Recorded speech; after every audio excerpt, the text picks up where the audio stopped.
Hello YouTube chess lovers and my friends, this is Gunjan here. Welcome to my yet another attacking chess series where, as per the request from many viewers, I'm going to present one attacking chess gambit against e4.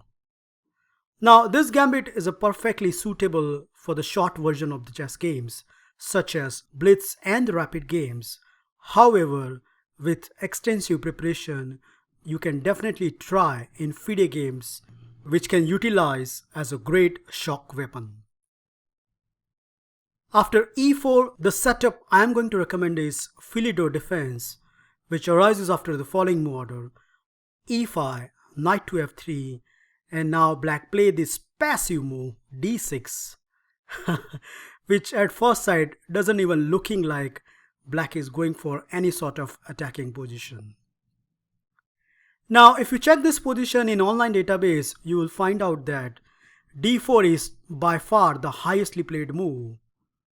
And that is something we are going to look in depth. However, stay tuned, as by end of this lecture, I am going to also show you how you should play against the move bishop to c4, as it is very common at the beginner level. Okay, so d4. Very logical move. White grab the space in the center and open up the two bishop. However, black has the equally nice and a tricky move, namely bishop to g4.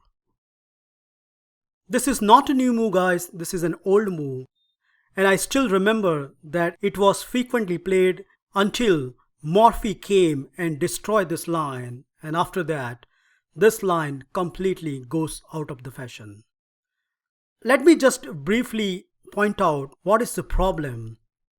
After bishop to g4, white can continue with d captures e5, and Morphy's opponent at this point realized that he cannot even recapture the pawn, as after queen exchange the resulting position is quite favorable to the white camp. So accordingly, he decided to first capture this knight, and after queen captures f3, now he regained the pawn back with d captures e5. So at first sight this position looks innocent, but after Morphy's accurate sequence, bishop to c4 threatening a checkmate, and after Morphy's opponent bad move knight to f6, Morphy shows the potential in this line with queen to b3, attacking two spots within just 7th move of the game, and unfortunately black cannot defend both of them.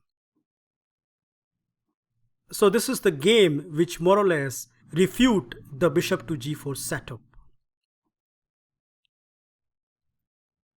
However, we are in now modern era, and the gambit I am about to show you can shock a lot of your opponent, as after the move d captures e5, rather than capturing on f3, my suggestion here is you continue with knight to d7, gambiting yet another pawn on d6. And if white has to keep his advantage, then he has to take the second pawn. For example, if white continue here with either the move bishop to e2 or knight to c3, not taking the second pawn, then the simplest answer is you can grab this pawn with d captures e5 and not only claim the fair share of the game, but as I have highlighted over here, black can now easily put up his Philidor structure, and this time around this black bishop has more good spaces to go. So all in all, I think in such variations black instantly equalized the game.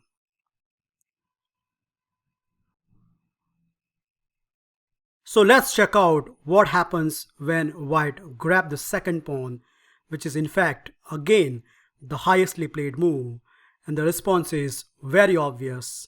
Yup, we are going to take with the bishop. And to be honest, I like such attacking structures. It is okay that black is a pawn down, but look at the piece development black is having.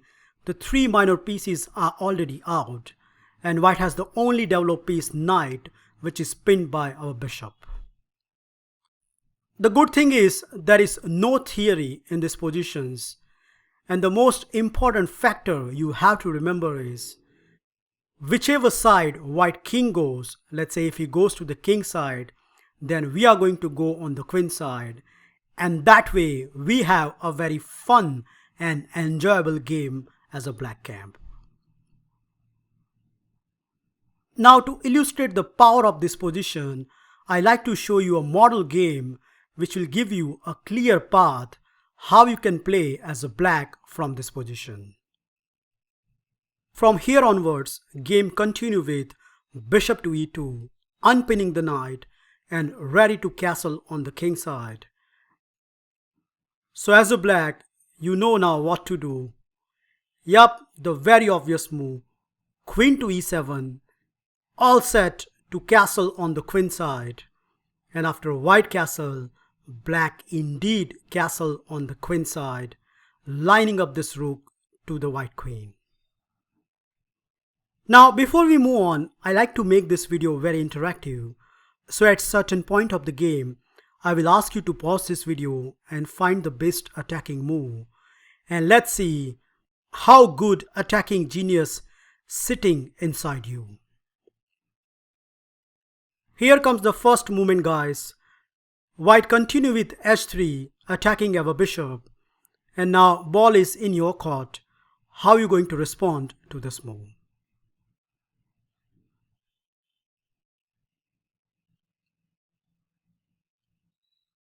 Congratulations if you find this attacking move. h5, not giving up the ground and telling white, you can't even touch that bishop, sweetie. And I think we all familiar about this pattern, right? If white take this bishop, then after h captures g4, that knight cannot move in the view of bishop to h2 check.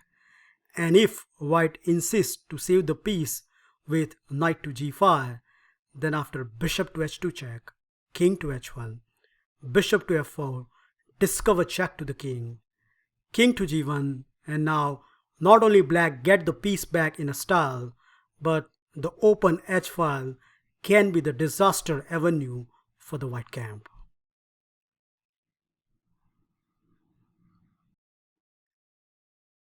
So after h5, rightly so, white didn't capture the bishop and he continued with knight to c3. Okay, after that, black continued with very obvious plan.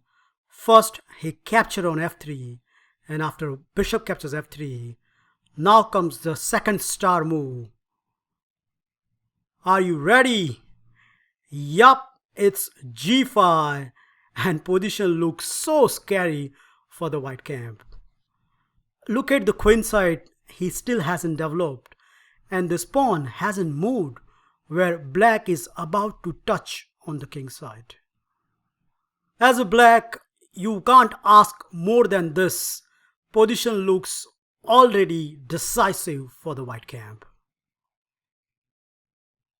In the game, white continue with g3, but I like to mention important point here that taking on h5 is not a remedy for the white camp, as this open h file provides great attacking stuff for the black camp. After bishop to h5, a sample line can goes like this, f5. So black's idea is very potent. He wants to stop this check. So let's say if white foolishly take on f5, then after knight d to f6, we are threatening two things. Number one, capturing the bishop, and the second and the most obvious potent threat is bishop to h2 check and nabbing the white queen. So obviously white shouldn't capture on f5, and accordingly the base sequence goes as follows. Bishop to g6, attacking on f5. Black should now play the move f4, and after bishop to f5, just unpin this knight immediately with king to b8. Yes, white can harass you for a time being, let's say knight to d5, but after queen to g7, as you can see, I have highlighted by the arrows, very simple plan for the black camp is to play knight to e5, knight to h6 and then either capture on f5 or play with g4, in any circumstances, it is only black who is having all the fun in this line.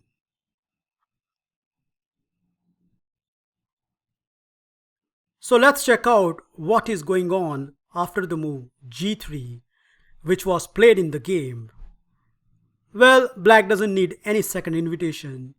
He crashed through with g4, and after the obvious response, h captures g4. Here comes the third nice move of the game, h4, ripping apart the white king side. When you pressurize your opponent like this, even strong players do make errors, and no wonder white committed his first mistake of the game, playing the move king to g2. After that, black task become more easy.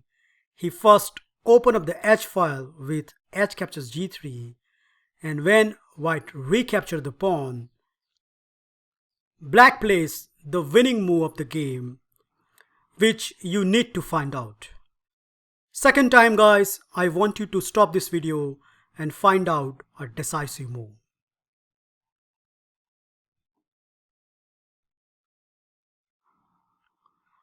Are you ready? Did you find this winning blow? Yup, is BAM! What a move! This rook sacrifice is such important that white can't even touch it, as after queen to h4 check, white king is going to be checkmated. So the only logical response here is to go to the g1 square. But even after this, bishop captures g3 and queen to h4 is coming next. And no matter however white wriggles, he get a completely losing position at just 14th move of the game. For example, bishop to e3, we can go ahead with queen to h4. And now, how are you going to stop checkmate in 4 moves? The answer is, you can't.